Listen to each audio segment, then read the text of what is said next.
This is Felt Recoil. Hello. 220 feet-ish above Peachtree Street. Where are we? You know what? Let me start that over. Hello. 220 feet-ish above Peachtree Street in Atlanta, Georgia. This is the Felt Recoil Podcast. My name is Chris, and right now to my left is the incomparable Mr. Patrick. That's you, buddy. How are you? I'm doing good, man. Thanks for being here. We are staring out the hotel room window, looking at the Hard Rock Cafe across the street from us. This is the recap of day one. We're at the NRA Annual Meetings. That guy just almost got hit by a car.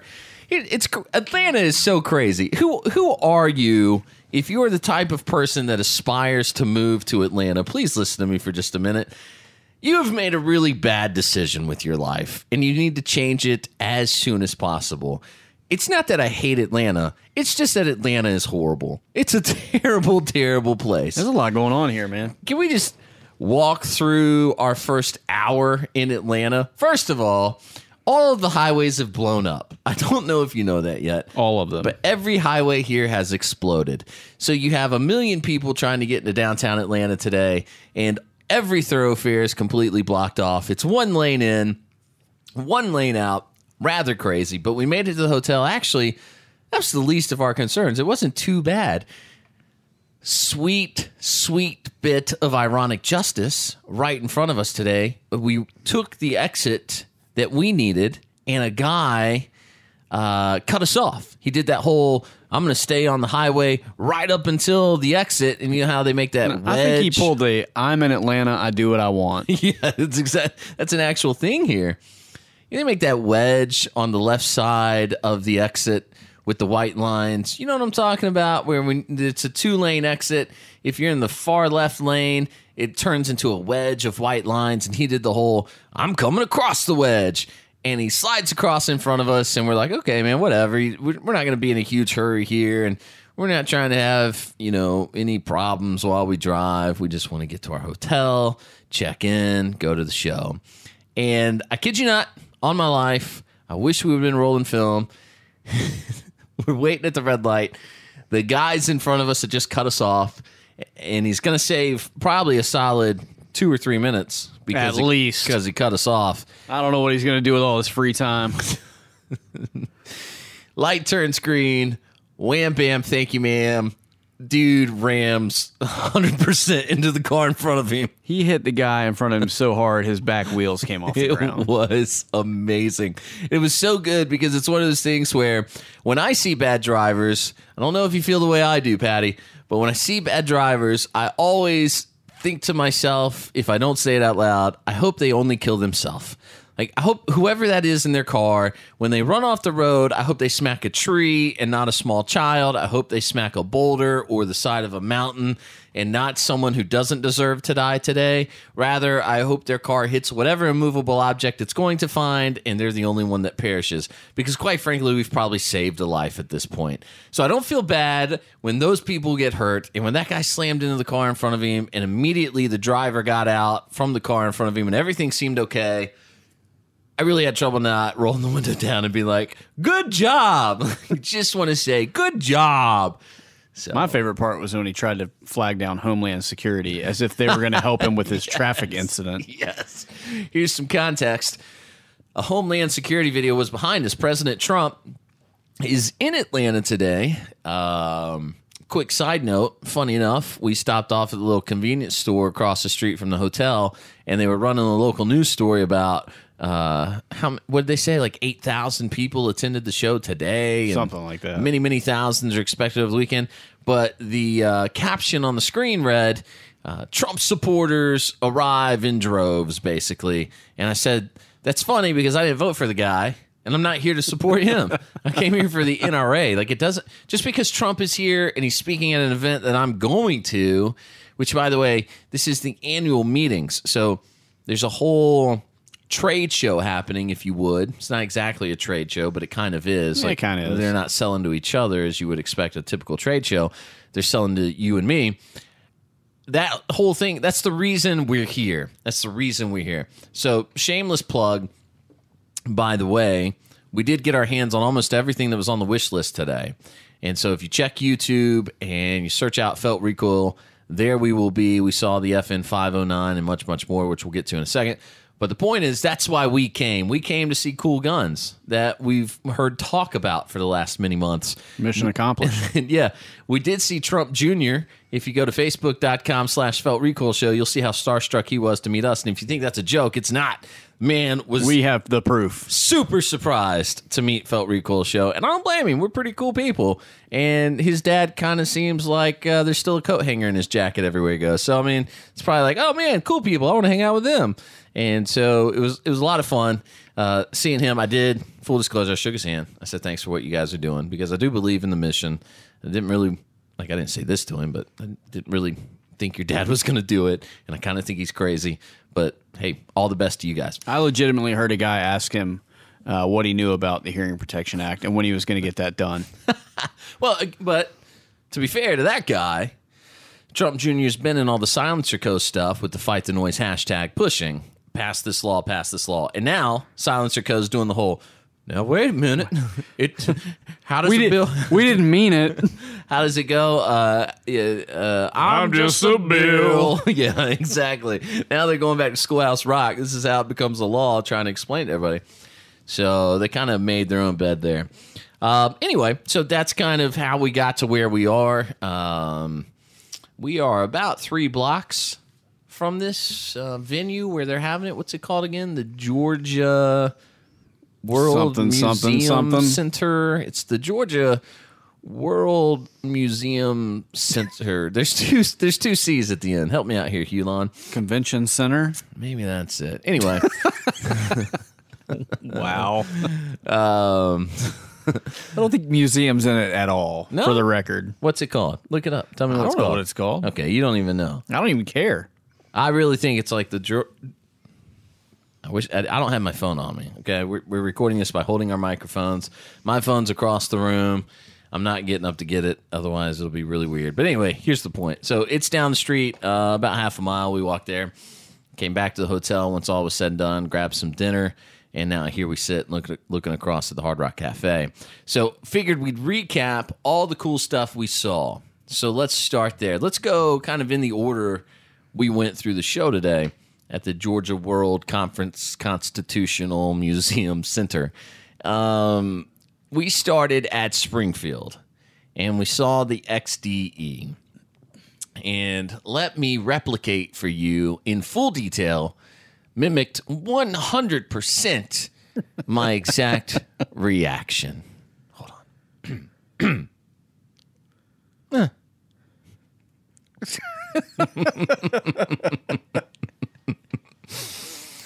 I think mine went, huh. Which was real similar to Chris's. Yeah, yours was a little more drawn out than mine. The poor lady that showed it to us. I think I actually went, so there's that. We met this really nice lady, and she knew everything about it. She gave us the entire rundown. It's a hammer-fired polymer pistol. They added a hammer but took away the grip safety. Go figure. I have no idea why you do that, because typically that's where you see the grip safety is when it's a hammer-fired gun or anything Springfield, but they took it away. So she gives us the whole 100% rundown, and probably 5 or 6 minutes worth. Hammer-fired, the safety acts as a decocker.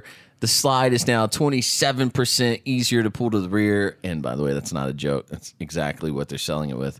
27% easier to pull to the rear and manipulate. And she gets done. And I go, so why? Like, that's the big question. And why did Springfield do this? You guys, you do the polymer pistol so well, and you do the hand-fitted 1911 so well. The TRPs are an amazing line of 1911s. They rival even the high-end guys. Why? And the answer essentially, oh, pardon the pun, essentially was Springfield. Yeah, the answer really is basically there are old people and women, and they will like this gun. And I was so perplexed that I said, well, good job cornering that market. Like, And then I think I went, so there's that. Man, what a mess. That pistol is a hot mess. We do have a review up for it. And I, again, I don't like being negative. Everything's got its flash of genius involved in it. Somewhere that gun will sell. So I'm totally speaking from my perspective here. Somebody could definitely argue very successfully as to why it's necessary. The guy that carries a Glock is not going to run out and buy one of those. No, you're talking to him right now. Ooh, quick diversion. Use this with your liberal friends, by the way. I shook Trump Jr.'s hand today, surrounded by Secret Service, with a Glock 19 in my waistband. And no one was injured. Fully loaded. One in the chamber, even. One in the chamber. Shout outs to G Code, right? Shout outs to my Incog, Haley Strategic for my Dragonfly on it. Also, shout outs to Surefire for my XC1 that was attached. Nobody died. I didn't get tackled. There was no negative interaction with the Secret Service. I shook the guy's hand. Hey, man, thanks for what you guys are doing up there. We really appreciate it. And he said, out of my face, fatty. And he kept walking. Totally nice guy. Just honest as can be. And no, so I did, honestly, I'm being very silly here, but the point is, when I walked away, I did think, what a great country. Like, what a great place we live, where I walked up to the son of the leader of the free world, armed. I walked up to him fully armed, to the teeth, with an extra mag in my little hip pocket thing that the Vertex pants have on them. Shook his hand, said hey, and we parted peacefully. What an amazing place. Try that in North Korea. Yeah, right. Do not touch me. You die. Everybody needs to understand how amazing that moment is, in the sense that I wasn't the only one. There were guys there open carrying. I guess Georgia's an open carry state. That I didn't realize that until we got here. But their citizens in the state can open carry. And so there's guys with guns out, and there's Trump Jr. just walking around amongst them. Fantastic time. Fantastic. So, back to the guns. Sorry for the diversion. I forgive you. After Springfield, where did we go? CZ? Let's go to CZ next. How did you feel about the CZ P10? Well, if you go back to the episode where we actually talked about guns that were coming out and which ones we actually picked, that would be our sort of favorites at the time. If you'll remember correctly, I picked the CZ P10. I do, yeah. And I was not disappointed. The grip is actually very small, and I don't have particularly big hands. So it felt like it fit me like a glove. You got full ambi controls. The slide is nice and meaty, which is a little different than most CZs. Usually you can't hang on to them, and that's really annoying. You got nice front slide serrations up there. The trigger is unreal. Yeah, it's a good trigger. It has a nice sort of flat face to it. Mm-hmm.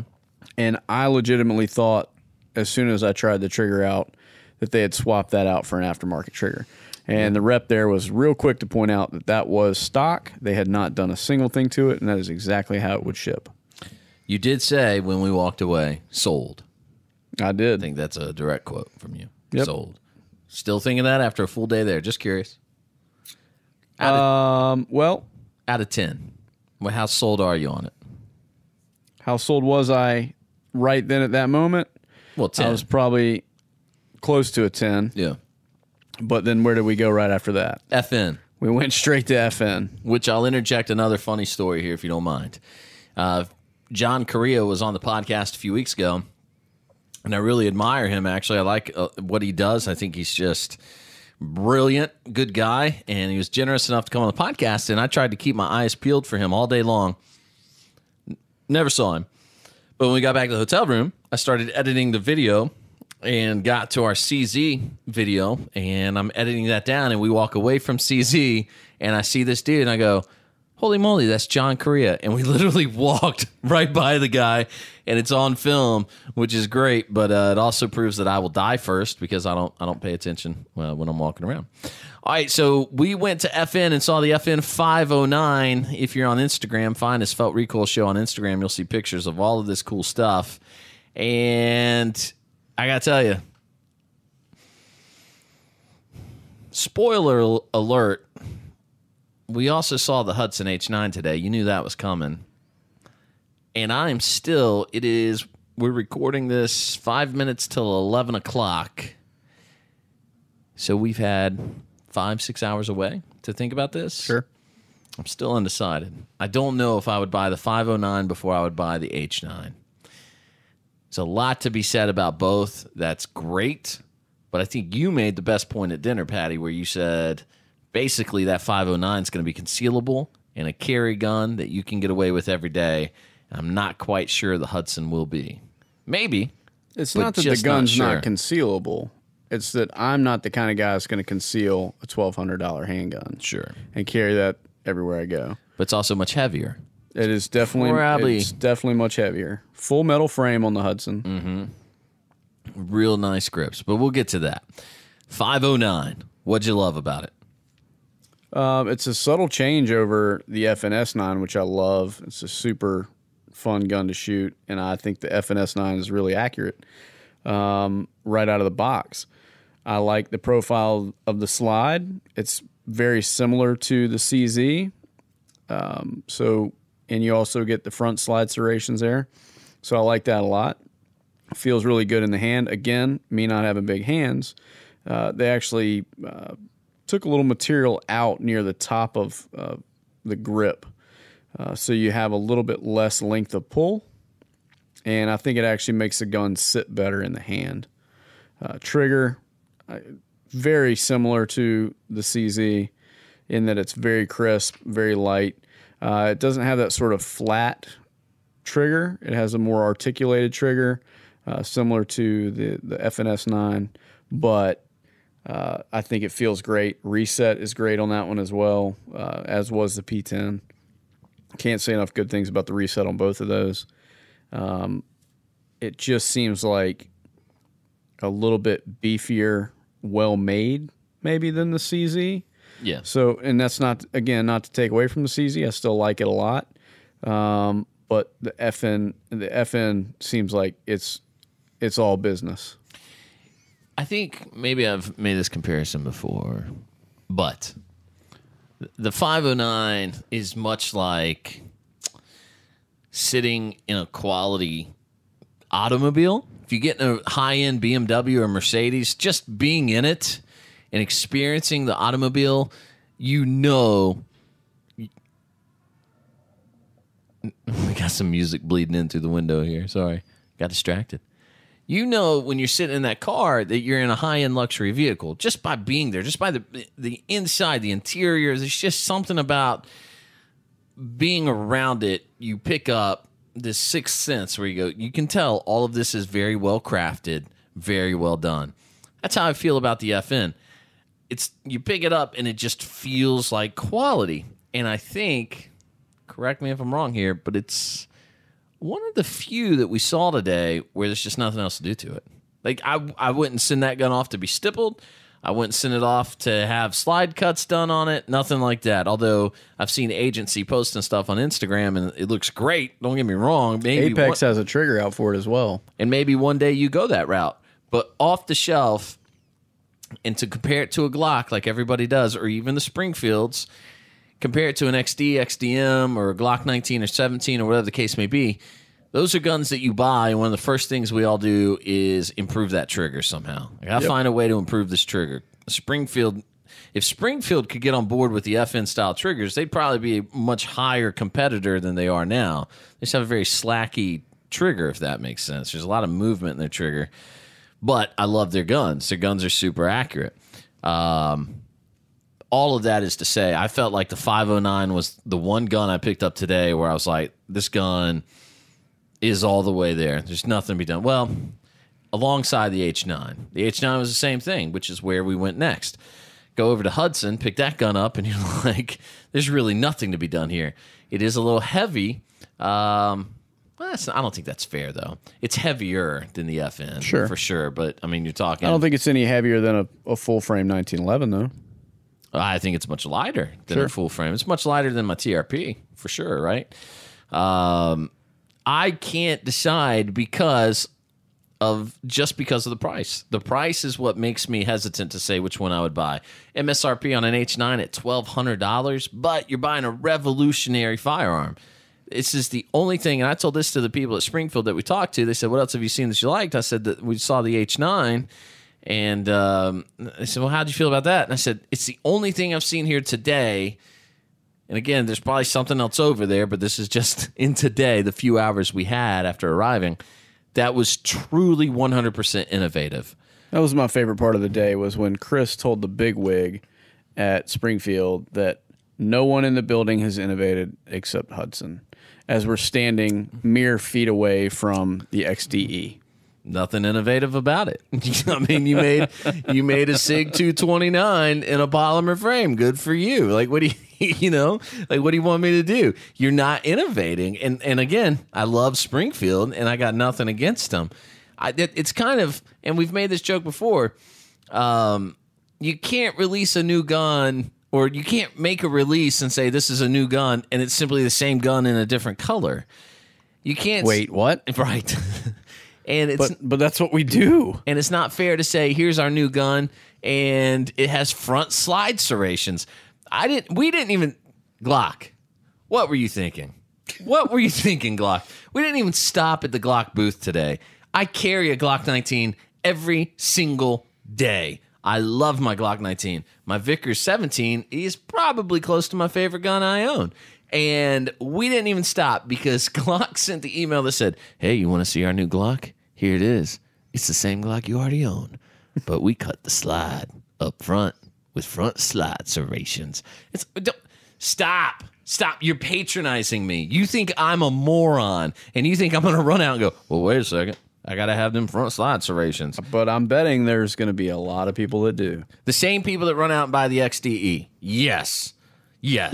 They will put them next to each other and go, well, I'm just not real sure which slide I can pull back. Well, this one has front slide serrations, but this one's 27% easier.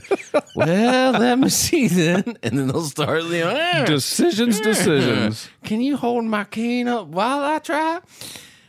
I got no problem with releasing new product and calling it new product. What I got a problem with is when you say this is a new gun. It's not a new gun. It's the same gun that's been done. Maybe it's new to you, but it's not a new gun when the color's different or when it's a Glock 19. It's not new at all. It's not new at all.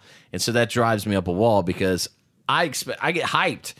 The Saint hype, I got hyped behind the Saint. And when it was an AR, I was like, even better. This is amazing. Yes. And now I have one because I love it. No problem. My problem is, don't tell me it's a new gun if it's not a new gun. Glock, it's not a new gun. It's the same gun with different markings in different areas. Same gun. I think you should go by a Glock booth tomorrow and just find one of the bigwigs there and go, so, you guys are on the same aisle as Hudson, right? Right, yeah. They're right there. You want to talk to them? Do you want me to bring Cy on down here? You want me to grab Lauren? Super nice people, by the way. We stopped by. They were really generous with their time. Were very kind and talked to us. They'll have to do it again tomorrow. Patrick, thank you. But we had a really, really fantastic time seeing everything. If you could show me tomorrow morning first thing where the button is that actually makes the camera record. Can I tell the story? Will you be mad if I think I just did. But yeah, if you want to fill in the gaps, feel free. How long have I been obsessing over the Hudson H9? Be honest. 3 months? Well before SHOT, right? Yeah. Yep. Because they were unveiling it at SHOT, and I was super excited. So it's been about, can we call it 5 months? Is that fair? 5 months is fair? Seems fair. And so I say, I can't wait to see the Hudson H9 best friend Patrick. And he says, shut up. And so then we get to the booth. Here's how obsessed I am, by the way. You talk about being the creeper. I have my big gray wedding ring on, okay? It's one of those silicone ones, but it's it's nice and fat. It's very obvious. And I'm so obsessed that I felt self-conscious enough that I was talking to, so that Cy and Lauren, husband and wife, owners of the company. I felt like I had to keep it up there so she didn't feel like I was trying to hit on her because I was so excited. So I just wanted to say, like, no. I have a lovely wife. I love her very much. Let me translate. Yep. So excited equals super creepy. Exactly. And I didn't want to be that guy. And I'm like, she's like, yeah, it comes with two magazines. I'm like, yeah, 15 rounds each. 15 rounds each. Yes, it's a 15-round magazine. And so, are you familiar with what we did? Yeah, I am. You moved it all forward and you pushed it down. Yes, okay. You can quiet down, please. Anyway, so I was already on creeper status, right? And I was lucky enough. This should, I guess, be told here in the beginning. I was lucky enough that when we walked up, nobody was talking to her. And she said, hey, how you doing? I said, great. How are you? She said, good. She said, have you gotten to handle the H9 yet? No, ma'am, I haven't. She said, oh, well, here it is. You got any questions? And I said, oh, man, I've done a little homework online. I'm really enjoying it. I'm excited to take a look at it. She said, yeah, great. Here you go. And here's the rundown. And she kissed me on. She was just so nice with her time and just real generous. And there's probably, I don't know, maybe I had about 60 seconds left that I talked to her. And I looked over at the camera, and I thought, that's weird. It doesn't look like Patrick's recording anything. But he's moving the camera, so he must be. And then she's like, well, thanks so much. I said, yeah, great. Looking forward to it. She did give us a release date. They're going to start shipping at the end of June. You're about, about 8 weeks now, right? So I think she said June 24th or 26th, somewhere around there. So she said, that's our ship date. And I said, all right, great. Can't wait. Blah, blah, blah. And I'm all excited because, we got the scoop. And then take the camera back from Patrick. And never hit record. never started the camera. Yeah. And I wasn't going to tell the story, but you just did. So we'll go back tomorrow and try and get them on tape. But they were very, very kind. Everybody here has been extraordinarily kind, by the way. It is amazing to get together with the gun community and just see how nice everyone is to each other. There's obviously, outside of the guy that ripped the rifle out of my hand today that I was looking at. Oh, man. The majority of people have been so incredibly kind. And it's I haven't seen the video yet of the Occupy Wall Street crowd or the Antifa where they're all so incredibly kind to complete strangers. I haven't seen it yet. But here we are at the NRA Annual Meetings in Atlanta, Georgia, and everyone we've met has been incredibly kind. We got an offer today from a very nice young black man to drive back and do a music video for him. And sincerely, I was like, I've never shot a music video before. And he was like, well, how much would you charge me? Because it looks like you know what you're doing. And I was like, somebody lied to you. But it was like, yeah, man, I mean, we'll come back and help you if we can come back and help you. And he's like, great. It's just been all these incredible little circumstances and experiences that we've had in these, interactions with people. And it's all positive. It's all just real positive. All been positive, yeah. Except that one dude running down the street. But he looked kind of out of his mind. And he was yelling at the cops. That was a little weird. But if Atlanta as a whole ever got its head on straight, I could probably convince myself to visit more often. But no. City as a whole, you got some work to do. But the people of the NRA and the people we've met here have been incredibly kind. I think we've covered all the bases. We did see two more quick things. We did see the new Vortex. What is it called? The Razor AMG or something like that? It's a Razor AMG UH1 Huey. I don't know what any of that is. Tell me. It's their new holographic weapon sight. Oh, very cool. All right. Kind of in the realm of a Neotech. But it works in Antarctica. Right. I think that's the difference. Right. We'll leave that to be determined. We'll see. And then, man, there's a picture on our Instagram of the Trigicon thermals we got to play with today. And let me just tell you something. if you're the type of shooter that is willing to spend some cash Hey, Chris, on your gear, real quick. yeah. Can I borrow 10 grand? Only if you're going to use it to buy a Trigicon thermal that I can play. Deal. with. There you go. Yeah, about 10 grand retail on those guys. Some of them a little bit less, but Not all of them. They start about 5,500 and go up from there. let me see if that affected me. Nope. Feel the same. Tell you what I'll do. Yep. Let me borrow 10 grand. I'll buy us both one. Well, I mean, that's 2 for 1 offer, right? Yeah. I don't know how you turn it down. I'll tell you, it's one of those things, $5,500 or $10,000. I don't have that kind of money to spend. So no matter the price point, I say, if ever I have that money to spend, that's the first thing I'm going to buy because that was so impressive. The sniper IR, was that what it was? Snipe IR. The Snipe IR. The Snipe IR in front of an ACOG was absolutely mind-blowing. It was to look through this thing and be able to see fine details in thermal imaging of people just walking 100 yards away from you. I can't explain it. It's almost You really eerie. have to see it. It's surreal. Sure. And it's eerie at the same time because it feels like this can't be real, but it is. Here I am. Yep, we live in the future. And I even told Trigicon, if you give this to me, I will use it to kill ISIS if they ever invade my hometown, and they still wouldn't give me one. It was so weird. Jerks. Stuck up Trigicon.